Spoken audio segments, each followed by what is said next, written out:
各位弟兄姐妹，大家平安。再一次要感谢神，让我们能够在疫情的变化当中，仍然能够很安心的来到主面前，来敬拜神，来领受神的恩典。我们都知道，在美国很多教会已经1年没有举行主日礼拜，都是由牧师用视讯跟大家一起领受神的话语。还有我们台湾区的牧师，他们在分享说，他们只好透过那个镜头，只好透过网络，然后跟他们的会友一起领圣餐，连圣餐都没办法在一起。那这是我们台湾的百姓，我们最美好的恩典。一旦我们认为神的祝福，我们就要用感恩的心来领受。当然，我们现在全台湾大家都努力能够持守这个破口，能够让它能够阻挡下来。我相信在我们的经验，还有很多优秀的第一线的同工，还有他们努力付出，我们大概希望能够阻挡下来，让我们台湾能够继续过这个平安的日子。特别是在春节的时候，当然有一些活动稍微受一点限制，是因为我们让它不要有破口。我们求神让我们在敬拜当中领受这样的力量跟信心，因为在全世界各地，虽然疫情很严重，那有些地方虽然没办法公开的聚会，但是基督徒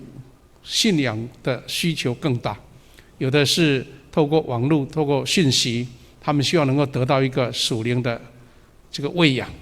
那期待我们教会弟兄姐妹大家不要看清这个能到神面前的恩典。这个恩典是很多国家很多教会没办法来进行的。我们要一起来领受话语之前，一起来做祷告。耶稣，我们感谢你，让我们在今天早上一起聚集，能够在神的恩典之下，能够不受限制的来到神面前的敬拜神。愿神的恩典让我们能够体会主你的祝福，也让你的话语成为我们一个勉励跟力量，让我们更清楚神要我们做的。让我们因为跟神连结，我们就发现我们的生命、我们的生活、我们的每一天都有神美好的安排。感谢主，愿你的话语成为我们的力量。祷告奉耶稣的名祈求，阿们。今天我们读了2段经文那我们一看好像没有什么连结啦。不过牧师是要透过这2段经文跟大家去找一个根据跟力量找一个根据跟力量。第一个，路加福音6章12到16节是在提到耶稣他招聚门徒的耶稣他招聚门徒的一个方式。他说有一天耶稣到山上祷告，在那里整夜祈祷上帝。换句话说，他看重这个祷告，所以他到山上远离人群。第二个，他整夜祷告，表示他非常非常的慎重，想要从神得到一个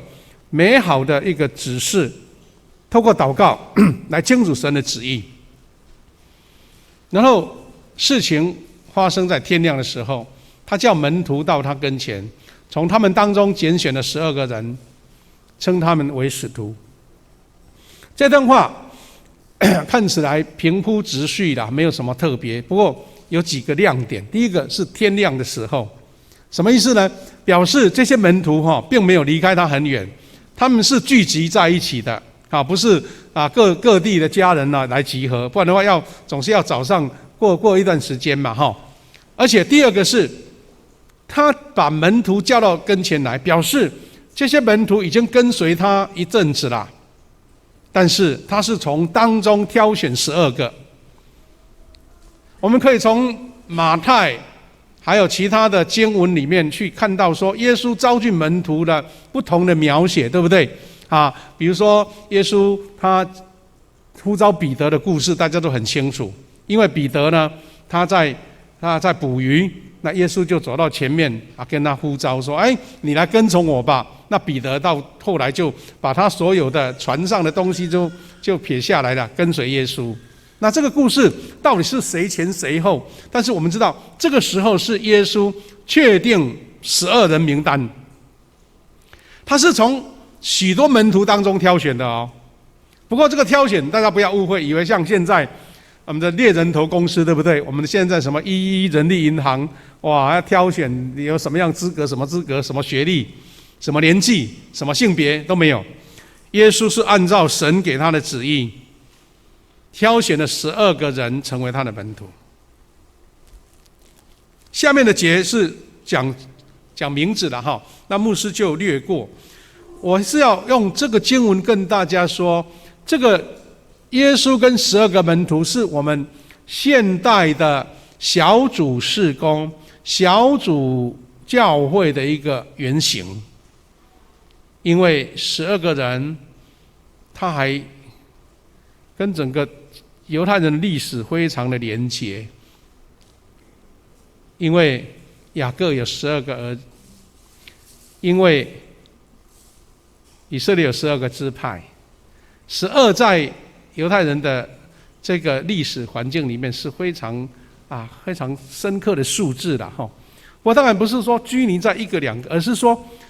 用小组的事工来回应耶稣呼召12个门徒。所以我们知道有一段时间有一个小组的活动叫 G12， 有没有 G12？ 那这个都是一种小组运作的一个理论就是根据耶稣跟12个门徒。所以这个数字是一个非常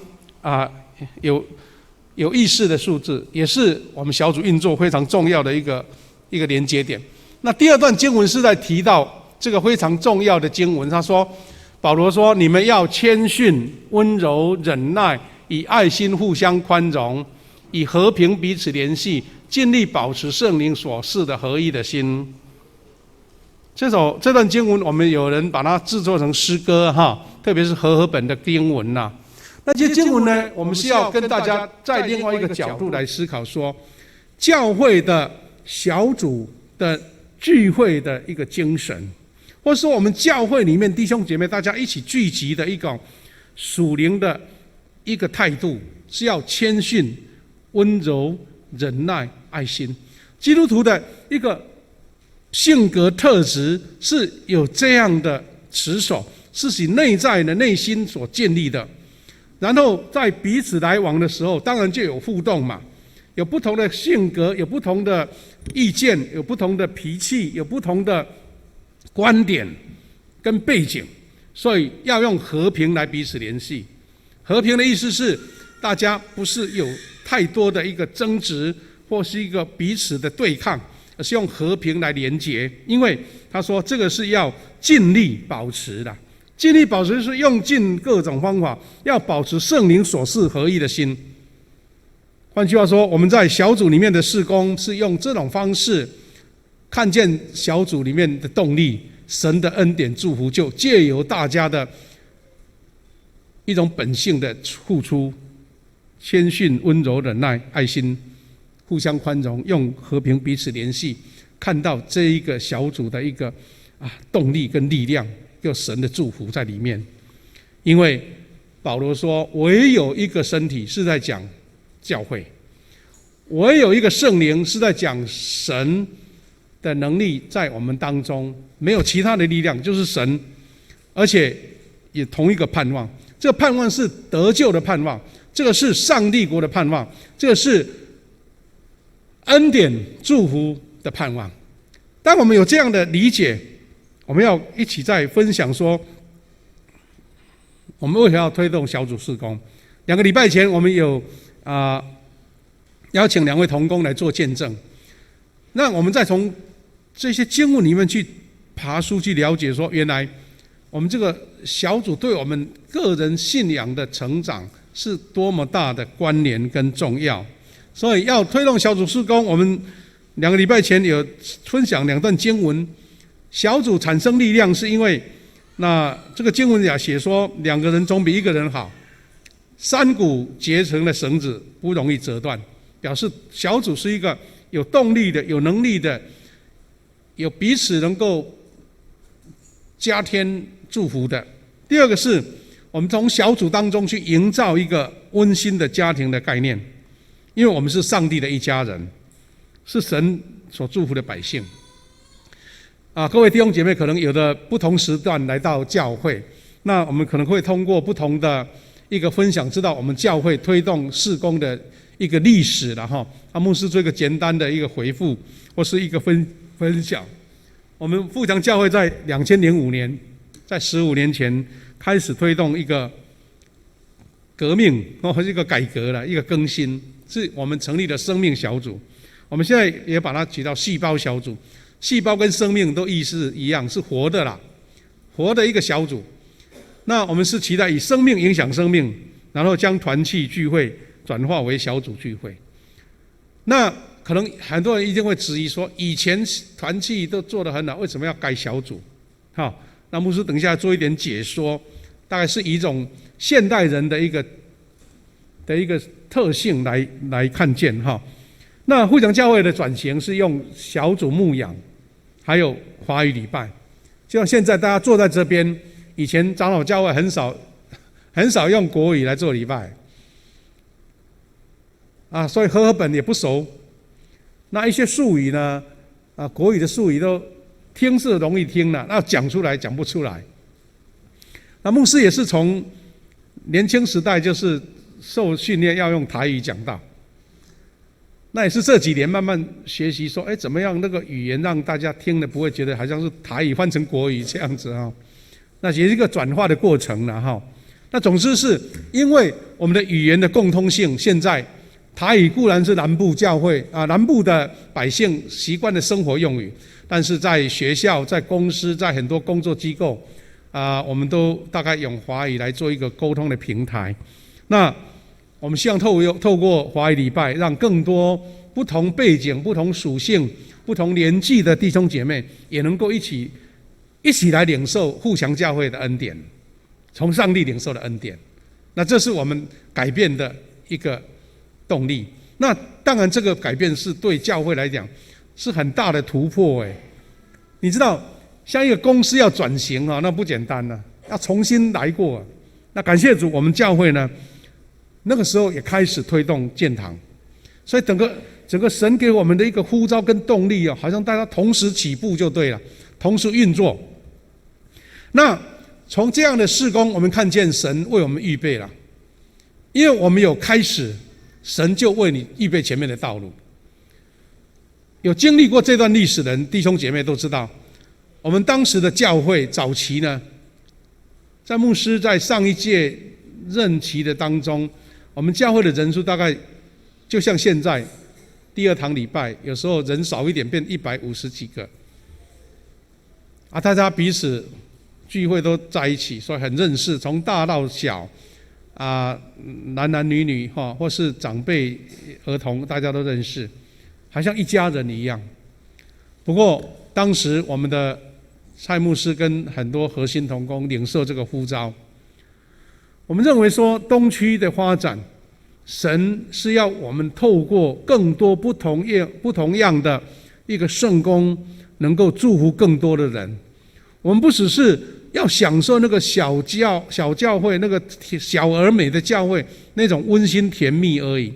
我们有更大的任务，是我们要将神的福音，要将神的祝福，要将神的国度扩展。所以转型小组事工就是为了这个预备。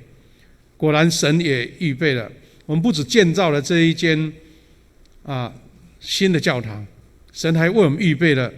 我们对面大楼的地下室400-500平的空间。如果我们还是停留在小而美的教会，根本就不需要，上帝也不会特别预备把这个那么便宜的价格让给我们，因为神说你们根本不需要，就不给你了。这是一个非常奇妙的神迹的工程。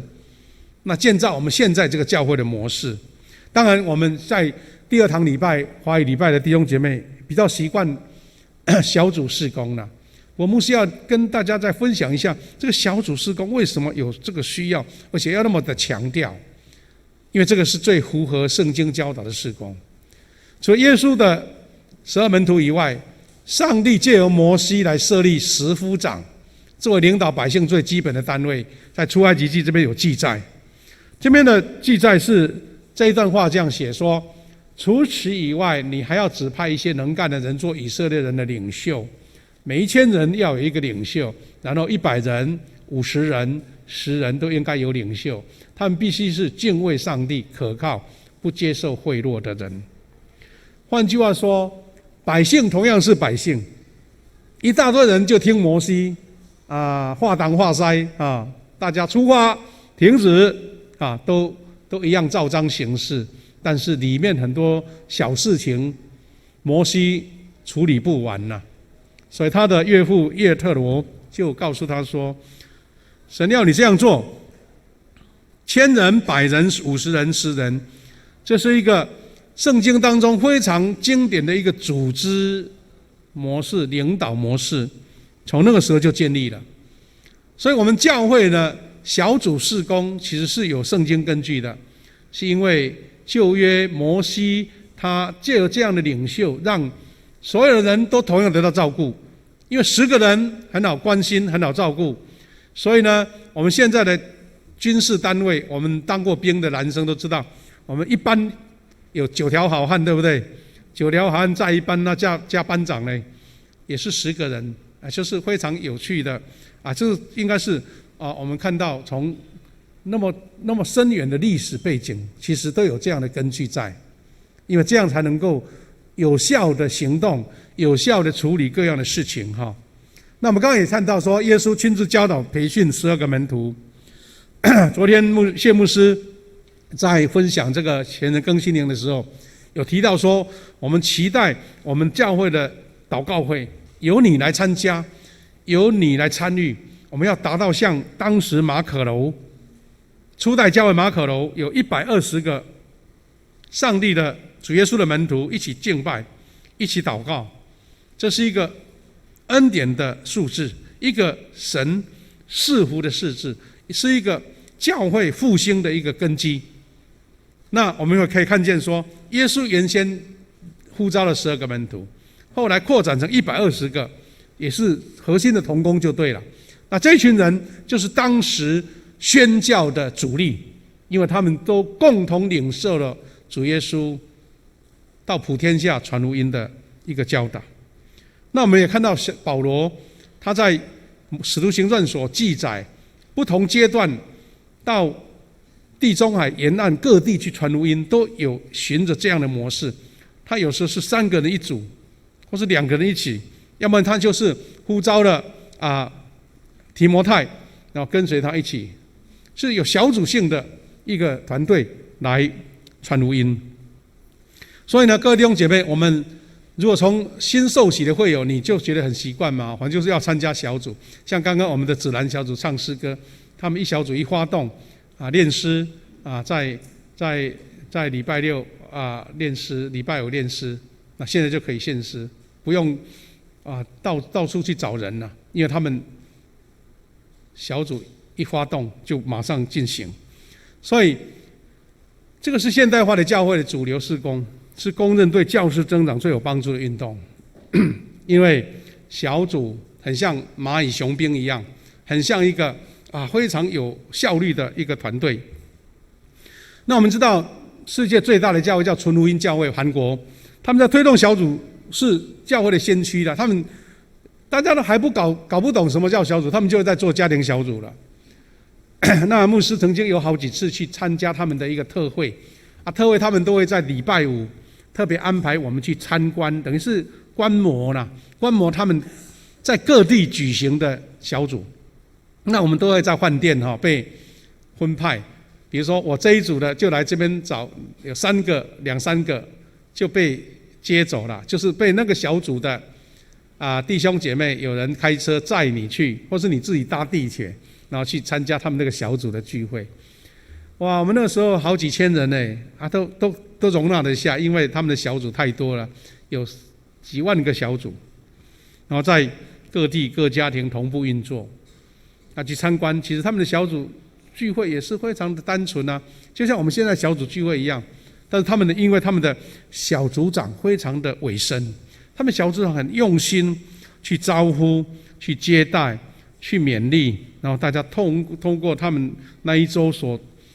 公布的这些资料一起分享。那大家之后呢，因为我们参加是白天的嘛，一定是大家其他人在上班呢，是参加那个姐妹的小组，他们没有上班，所以就聚在一起分享。完了有机会去他们韩国的家庭哈，他们的家大概没有像我们台湾那么大，他们都很小啊。他们的公寓啊，也不是说哇大户人家，当然有参过一次是哇很大的一个家庭，但是一般都是就很普通的家庭，但是它里面充满了温暖。那因为几万个同时在运作，几万个小组长同时在教导，同时在关怀，同时在祷告，同时在领受圣经的话语，你看，难怪他们可以称呼叫做全世界最大的教会，也称为全世界最小的教会，因为他们各地方都同步运作，好像这个身体的关节啊，我到手指头都能动得很好，因为他们有一群委身的，有一个门徒训练的一个机制。那主要牧师的领受说，长老教会以前没有小组啦，大家认为小组干嘛好像多此一举。那后来慢慢体会，是觉得为什么现在需要小组？牧师讲一点这个长老教会的故事啊。你知道，早期台湾都是以这个家族性的教会为主，特别是在乡村。所以呢，比如说现在聚会礼拜，一问一下，大概是10几个家庭的成员呢。有阿公阿嬷就是阿姐阿伯这样子一大堆，所以呢，他们早期在这个传统的农村型的教会里面呢，他们是组织是靠着一个血缘关系是很连结的，因为他们上教会回到家，有家长，有洗大人，有阿公阿嬷，晚上说吃饱饭来做家庭礼拜再出去，大家就乖乖的来参加祷告，来参加聚会，然后他各自去忙这样子。所以早期呢，其实因为家族型的一个家庭，其实就是小组的另类的小组啦。他们已经有小组的事工，是因为是靠血缘关系来建立的。好，谁没有去做礼拜？那个长辈就会讲说：“你去哪里啊？怎么今天没有去做礼拜？礼拜天没有看到你啊！”就会很多的教导，很多的提醒。但是这个家族型的这个系统，后来慢慢被程式化瓦解掉了。我们会看到很多历史的这个戏剧，台湾在60、70年代，一大堆女工跑到都市去，跑到那个加工区去，因为他们要去赚钱，因为农业已经慢慢消散了，所以人就往都市集中，那就造成我们这几十年来，我们说所谓的台湾的那个经济奇迹也好了哈，但是是用很多家族的瓦解来赚到的。好，我到都市里面，人生地不熟，有的曾经在乡下是有去教会的，那都市里面哇，看到人家城市里面的教会，大家穿得很亮丽，穿得非常端庄。我是一个做工的人，我怎么去呀？有时候渐渐就流失掉，你知道吗？所以有一段时间，台湾的教会，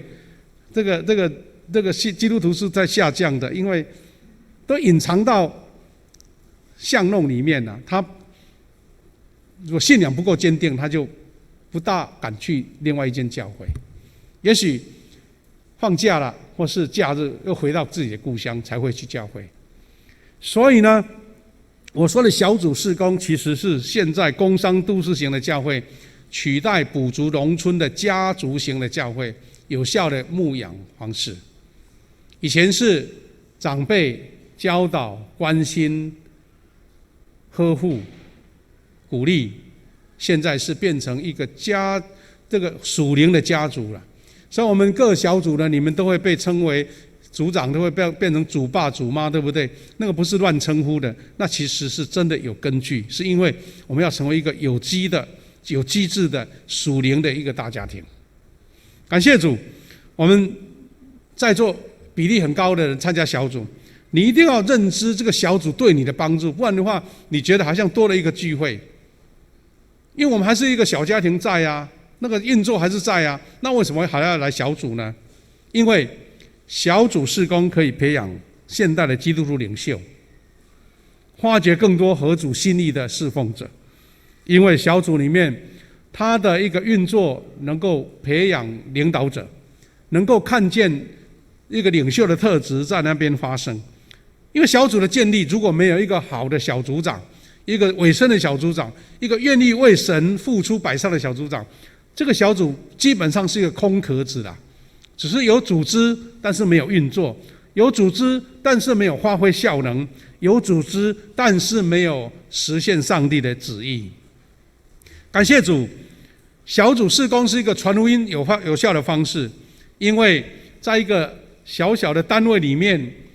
新的朋友会被欢迎，新的朋友会被关注，新的朋友会被尊荣。你不会忙到来不及顾他，因为他就是你今天的贵宾。但如果一个大型的礼拜，新朋友来，如果没有人去关心，他等于好像隐藏的分子来了，悄悄的来，也悄悄的离开。那所以这个小组的运作是因为这样子，我们传福音更有效。早期呢，家族式的教会，他们只要是长辈信主，全家都信主了，对不对？长辈信主，儿女就跟着去教会了。我的故事就是这样子啊，我的家族4代以前呢，我们的伯祖父伯曾祖父就说，我们要决定信耶稣了，把所有的那个偶像都拆掉啊，其他的人没有意见了，就跟着走。所以我们才会建立一个夏家的一个大家族，都是基督徒。那现在不行啊，现在没有人有这样的权利、权威跟权柄，他是要靠关怀、靠影响、靠小组来一个一个引导。所以我们也透过这一个新朋友关怀，到小组里面被喂养、被关心。所以这个是小组带人来参加聚会非常重要的方式。最近因为我们大家都戴口罩，对不对？很多新来的朋友，我们都不晓得你是不是新来的不认得你啦，你悄悄的来，悄悄的回去。所以我们弟兄姐妹要发挥那个敏锐的眼光很像鹰眼一样看到这个人好像有点陌生啊，就主动问他说：“你是不是新朋友？”因为你隔壁的人好像很熟悉，一看就知道他的穿着，对不对？我看到这个年纪好像不一样你就要有一点那个敏锐感邀请他。那这个是我们新朋友留下来的重要关键。如果我们没有小组，我们人大概不可能留下来，因为没有人能够持续关心他，没有跟他建立一个健康的关系。好，那小组事工跟健康的教会有很清楚的关联。有小组事工为什么能够帮助教会健康呢？第一个，小组事工可以使信徒的灵命成长，因为可以平均大家都照顾得到，可均匀培养造就会有的信仰，成为健康的基督徒。各位弟兄姐妹，我们以前在台语的时代有一句话很有意思啦。他说很像我们在煎那个煎桂，有没有？就是我们那个年糕啊，有的边是臭搭就是烤焦了，有一边不熟了。为什么呢？因为在大型的聚会当中有追求的他就得到了没有被关注的他就好像一知半解，没有人培养他所以好像那个龟也煎的有一个就是烧焦的，有的是还没熟这样子。那早期的一个聚会模式是说牧师或是长老呼吁大家来参加聚会那一些通常那些很单纯的会友哇，每一样聚会都参加我们就说好像被煎得太熟了。但是有一些比较动力不够的，或是有一些忙碌的事情，缺少人关心的人，他不被关注他也很少来。那就好像被疏忽掉了，或者说他那个动力不够啊，所以就好像有冷热不一样的一种情形了。但小组就很均匀、很平均，因为都有小组长在关心你。当然，除非你拒绝成长嘛，你拒绝这个团体嘛，但是你愿意接受、愿意被培养，你都有机会这样子。第二个，小组事工是信徒交通最佳的管道，因为我们的小组人数少，所以那个联系是非常的紧密的。我知道我们很多小组我们的小组长很用心呢，都组织一个群组啦，里面有每天的祷告内容啦，查经的内容啦，马上发动，马上聚会。我们的同工真的很用心。有时候呢，我们的小组里面有同工有遇到什么状况，大家都一起出动不要说那些高兴的事、庆祝的事，大家都到了。有些小组员要搬家，大家都出动一起搬呢，就不用搬运工甚至有我们小组的同工或是他的长辈的生病住院，我们小组员都一起过去关心他。那是以前教会那种没有小组的模式是很困难的，顶多只是有1、2个代表或是牧师去看一下，那大概其他人没有关系的就没有去了。那这个是小组的用途在这里。第三个，小组事工可以有效训练会友，分享讨论圣经的信息。小组平时听主日讲道以后无法回应的缺点，因为我们一个礼拜型的聚会是从传统早期欧洲的教会传过来那个早期跟刚刚牧师讲的，因为有家庭的模式，有讨论圣经，有长辈来教导，那都一直这样平稳的成长。但现在我们都市化之后，如果没有一个人自己很坚持自己的灵修、自己的祷告，你常常会疏忽掉。加上做礼拜，像现在大家听牧师分享，你有没有机会大家停下来说，来有什么意见的来交流一下？没有空，或是不合这个礼拜的形式，那你听了有懂没懂不知道，或是有什么意见有想法，根本没有机会发表。但是在小组里面就会补足这个区块，所以教会的周报里面会写牧师的一个大纲，而且会将所有的一个讨论题目，然后你在里面，你就会从这个每一个礼拜吸收一点，成长一点。那经过弟兄姐妹大家分享，我们就建立了一个对圣经的基础，而且我们各小组都会推动读经生活，那这个是非常有效的事工。第四个，小组事工是教会成长的原动力，因为我们现在用普遍的观察，凡是教士最兴旺的教会，他们一定是有小组，因为不可能说好像有一个牧师，他可能是名嘴，或是他牧师是一个很有魅力的领袖，大家礼拜天都要只来听他讲道其他事情都不做，不可能。因为这种事工看电视就够了，电视名嘴一大堆。问题是在于说，大家透过一个共同的主题，而且大家彼此关怀，把这些神的话语消化到每一个弟兄姐妹身上。所以最有传福音动力、服事最有果效的教会，都是推动小组事工。当然我提过了，很多小组他们做的事情不只是聚会而已大家嘘寒问暖，有些什么样的事情需要帮忙，大家发动就过去了。那这样的感动，让人家觉得说我没有小组多孤单对不对？我有小组多温暖，好像我就是多了一个属灵的家庭一样。那各位弟兄姐妹，我们知道这个小组为什么教会这样的一个大力的推动，是让你在里面享受福音的好处，让你在里面享受一个属灵家庭应该得到的温暖、激励、祝福跟平安。大家一起欢笑，也一起分担那些困难。那最后一个是，我们要成长，要成为领袖，成为神所差派的工人，你要在小组里面完成。小组教会这个关键就是它有很好的门徒建造。小组的关键是因为有一群非常重要的骨干，这些骨干才撑得住这个教会的小组的扩展。就好像一棵树，它有很好的枝干，然后它会往外延伸，那些树叶，哇，它充满了绿意哈，很像葡萄树，有根有干，然后再延伸出去，它都能够同时得到养分。我们看到那个葡萄可以延伸好长好长，只要把葡萄架做好，同样在远方的也结果子，在近处也结果子，那个才是圣经最美妙的教导。所以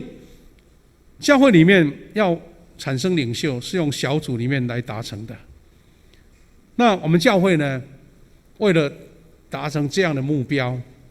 我们从开始创立小组，各样的演练训练，我们现在建立了一套系统，就是说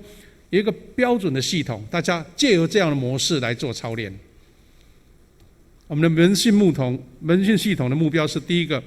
的目标是要学习耶稣的样式。我们看耶稣怎么做，我们就怎么学，学耶稣的做人，学耶稣来做事。第二个是以圣经初代教会，耶稣给我们最高的指标是你要往普天下传福音，所以以福音为最高的价值，所以营造传福音的文化。换句话说，各位弟兄姐妹，如果你来参加聚会、参加小组、参加各样的训练，你这两个目标达成，那才是最核心的。第一个是学耶稣做人做事，第二个是你会传福音，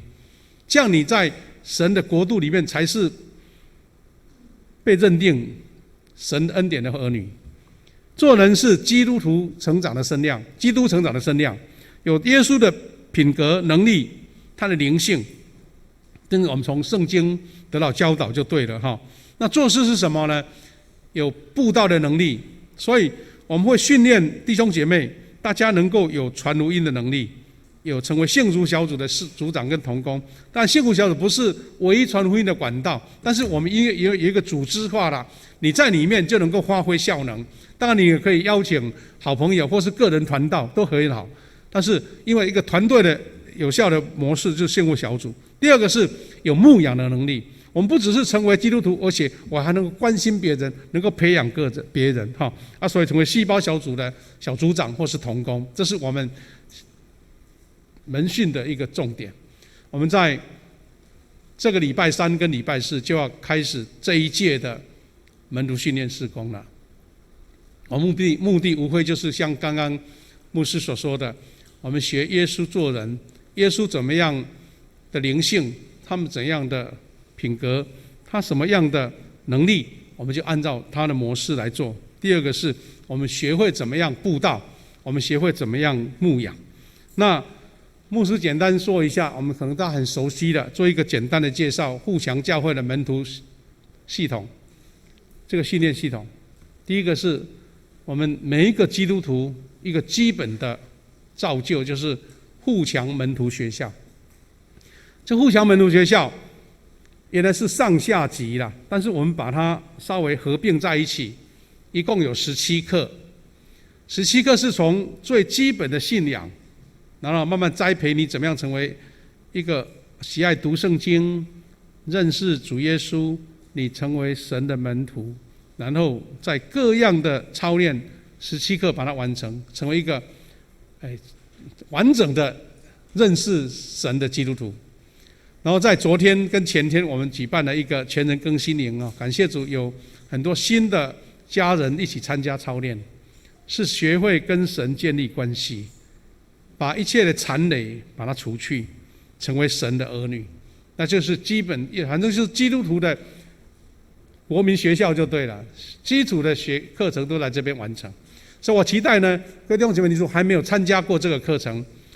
我们还来得及，赶快来报名，因为在礼拜3。这一次在礼拜3晚上哈，那有3位很好的讲员要跟陪伴各位啊，经过17课，那已经上过这个门徒学校的，等于好像你升级了，对不对？第2阶段就是我们的互强门徒大学，也同样在礼拜4要开课，只有12课，我们是要培养你怎么样成为一个好的品格，还有领导，好的一个关怀者，会怎么样领导别人来一起来传福音。那这个是门徒大学有12课。那最高阶的就是富强领袖大学。换句话说，我们期待每一位要成为教会的领袖，无论是小组长，无论是团契的首长干部，还有我们的长职，你都了解说这个富强领袖大学到底是什么样的内容。我们怎么样装备自己，你在各方面能够成为一个成熟的有负担的，对神的事工有负担的基督徒，那就是我们的3阶段把它完成。那因为我们教会幸福小组还不是全面性的，照理讲这幸福小组是在这3阶段当中每一个人都有参与的，但是我们还在继续在让各位了解说幸福小组的意义是什么，所以我们把幸福小组的事工把它抽起来，再做3周的密训。换句话说，我们今年大概7、8月我们要开始推动第5期的幸福小组，我们就邀请这一群要接受装备、要传福音的弟兄姐妹一起来做密集的训练。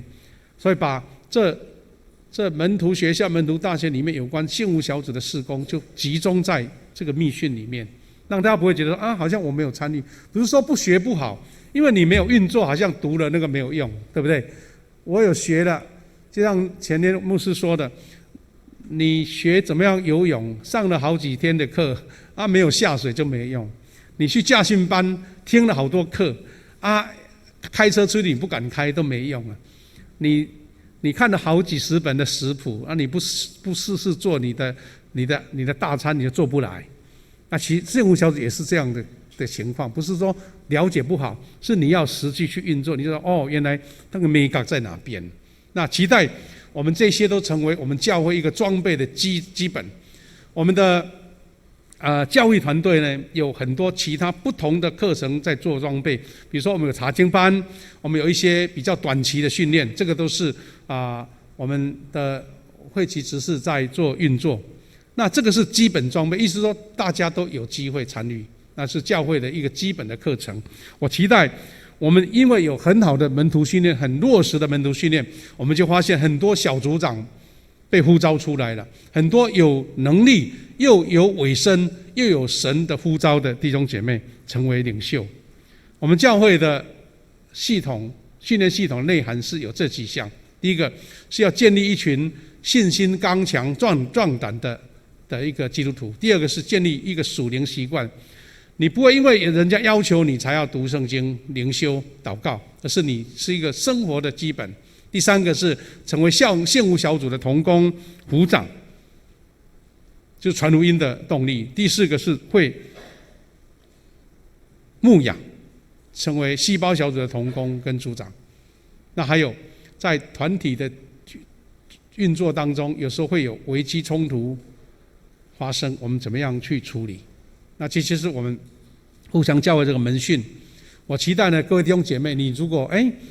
这个时间把它空下来，礼拜3参加门徒学校，特别是新会友参加那个全人更新营的弟兄姐妹，都是要接续来参加门徒学校。我们期待你已经走过这一个培训，你就成为一个有足够装备的基督徒。那礼拜4是我们的门徒大学，希望大家也能够被装备成为领袖。那我们教会的小组事工才能够继续的扩展。最后，牧师要邀请大家，我们推动小组事工不是为了赶流行，好像别的教会在做，我们就来做看看，不是，是因为我们按照圣经的教导，按照我们这个人类这个团体动力的模式，这个最有效的小组事工。第二个是小组事工是为了追求什么？建造整全的基督徒生命。你在小组里面才会被激发出来，你有很多恩赐，你有很多智慧能力，很多特质会被发现。要不然的话，你来教会好像我们说像沾酱油一样，沾一沾就出去了，没有真正下去浸泡在里面。那希望我们都一起达成耶稣的大使命。最后，我们要欢迎弟兄姐妹勇敢踏出新的一步。如果你还没有所属的小组，或是你对小组还是一知半解，觉得有也好，没有也好，反正我跟上帝有一点关系就够了，那真的是亏大了。因为在小组里面，你才能够成就其实小组很多人在小组里面交到很好的朋友，甚至得到很多的帮助。它是帮助到你的家庭，帮助到你的事业，甚至帮助到你的人际关系，甚至帮助到你的婚姻关系，都是极大极大的恩典。你不要单纯只是想说这个小组对我有没有用，我参加有没有兴趣，那就是太小看小组的运作了。神的恩典从小组开始爆发，然后在教会里面把它成全。求神让每一个弟兄姐妹就这样的决志说：是的，我有所属的小组，小组因为有你，就发现这个小组不一样，不是用挑的，而是你委身在这个小组，神就祝福到这个小组里面。期待我们每一个小组长有这样的十足的信心。那我们每一位基督徒，无论你是多忙的社青你在忙事业、忙家庭，记得小组是你一个属灵的家，它是要让你重新得力的地方。